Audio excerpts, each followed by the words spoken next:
As you scroll through TikTok, Instagram, and YouTube shorts, you see these jack guys training 5 to 6 days a week, which makes you think that shit, I have to commit that same amount of time every week to get jacked. You try it out for a while and more likely than not, you just can't keep it up because of your busy schedule outside the gym or just feel too fatigued and burned out. I've been there before when I ran a push-pull leg split 6 days straight and taking Sundays off. I was tired, burnt out after a month and I just didn't like training at all. The truth is you can get jacked by just training 3 to 4 days a week if that is simply the amount of time that you can commit to working out every week. That has always been the sweet spot for me regardless of any busy season in my life, be it university or working a full-time job right now. In today's video, I'm gonna explain exactly how you can get jacked from just training 3 to 4 days a week, and let's just get right into it. First of all, we'll be going through the principles of getting jacked so you can understand the principles of muscle growth. Then we'll be going through why 3 to 4 day workouts actually work, and finally some sample workout programs that you can follow to get jacked. Here are the most important principles when trying to get jacked. You need to be training close to failure. When you actually train close to failure, it means that you're training at a very high intensity. When you're training at a high intensity and your reps involuntarily start to slow down, this is when your muscles experience the most mechanical tension possible, which is the key driver of muscle growth. Pushing close to failure actually provides the most optimal stimulus for muscle growth in this case, and that is why you need to be training intensely and train close to failure. The second thing is actually progressive overload. What is progressive overload? It's a very good sign of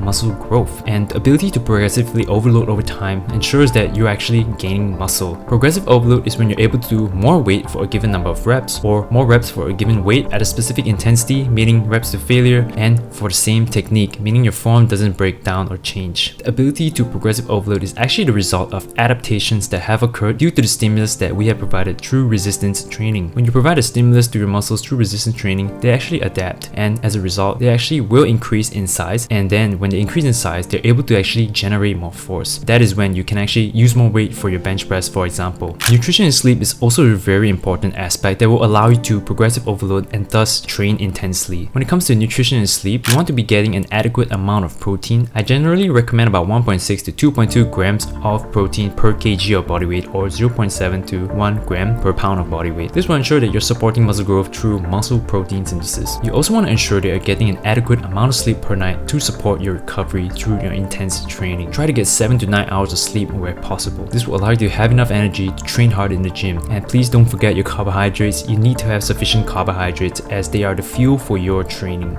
Let's go through why 3 to 4 day workouts actually work. The key thing is fatigue management. If fatigue didn't exist, we would be infinitely scaling how much we train so that we can get as much gains as possible, but it actually exists. Fatigue actually is part of stimulus, and they don't exist independently. Stimulus through resistance training drives adaptations, but it also generates fatigue, and fatigue affects the amount of stimulus that you can provide on the muscle. When you're fatigued, you simply can't generate as much force as when you're fresh. This hinders your ability to progressive overload over time, which is the key sign of muscle growth as we explained earlier on. Training 3 to 4 days per week allows for adequate recovery from fatigue. You have sufficient rest days, and it allows you to continually progress and train to provide quality stimulus on your muscle. 3 to 4 day workouts also allows for ease of programming. What do I mean by this? On higher frequencies of training, such as 5 to 6 days a week, programming workouts get kind of tricky. You need to be careful on introducing redundancies to your training, doing movements that are similar in nature. For example, if you do an incline barbell press and incline dumbbell press in the same session, that is quite redundant. When programming your workouts, you want to introduce movements that train in different planes of motion, such as sagittal, frontal, and transverse plane, and also a variety of angles where possible. 3 to 4 days of training is simpler to manage in general. You simply can't fit as many exercises as possible. If not, your training will be too long and you will be too fatigued by the time you reach the near end of your session. This means that you have to be more picky about the exercises that you choose, and thus it's less likely that you will introduce redundancies in your training if you are knowledgeable enough. With certain 3 to 4 day splits, you're also able to hit the 2 times per week frequency for each muscle group, which has been shown to be optimal for muscle growth. Muscles generally take about 24 to 48 hours to recover, so you want to hit them when they're fresh and good to go again to maximize the stimulus in a week. When it comes to the time commitment, training 3 to 4 days per week requires less time commitment, which helps a lot in consistency,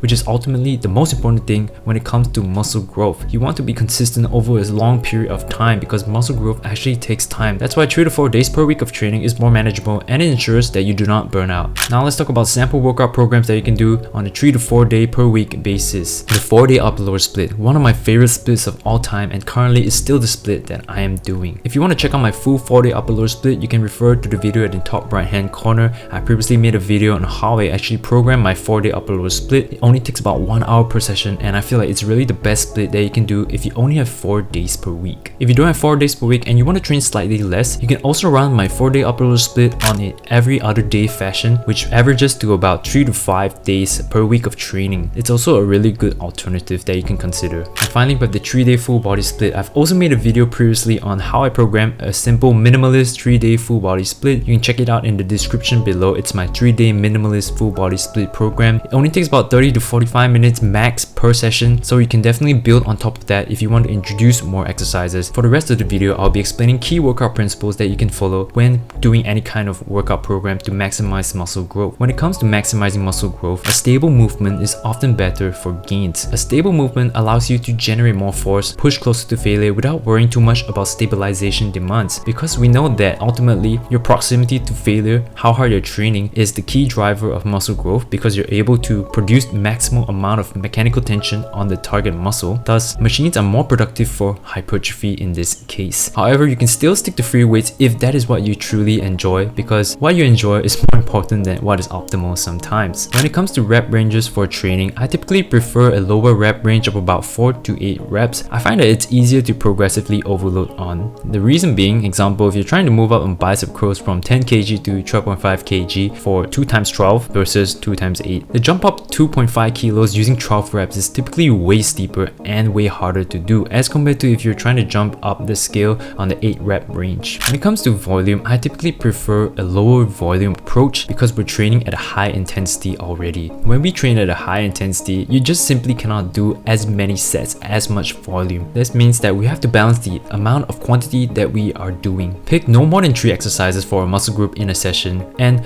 no more than 8 exercises in a total session. This ensures that all of your exercises performed will be productive and of a high quality, meaning that you do not accumulate so much fatigue such that your last few exercises are just not stimulating. When it comes to progression and how you can progressive overload, this is what I typically recommend. I typically do a really simple linear progression scheme. How it actually works is that first, pick a weight that you can do for about 4 to 8 reps for X number of sets. Once you reach 8 reps, for the next session, increase by the smallest increment possible. With the new weight, work back up to the top end of the rep range, meaning 8 reps. Then once you reach 8 reps, for the next session, increase by the smallest increment again, and just simply keep repeating this over time. It's these small increments over time, over years, that ultimately gives you an awesome physique and to get jacked. Sometimes progression might not be too simple, so I also do this method myself. What I do is that I simply do a small jump in the next session, such as only for my first set. You can see the example below. I'm just jumping 4 kg up for the first set. Once you hit your first set for the top end of the rep range, then you can just bring your second set along. And from there, the next session can be you just increasing your first set's weight again. I hope you guys found this video informational on how you can get jacked from just training 3 to 4 days a week. Do note that this takes time to build. You need to be consistent over a long period of time of not just months, but years in order to see concrete results and